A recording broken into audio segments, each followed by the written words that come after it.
Are you snoring loudly in the night? Or waking up feeling tired even after having slept for 8 hours a day?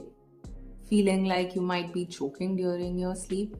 Or having to wake up suddenly during the night? So many people consider snoring as normal, but it might be a sign of sleep apnea, a serious disorder in which your breathing stops repeatedly during the night. Your airway collapses, your blood oxygen levels drop, your brain keeps waking you up again and again without you even realizing.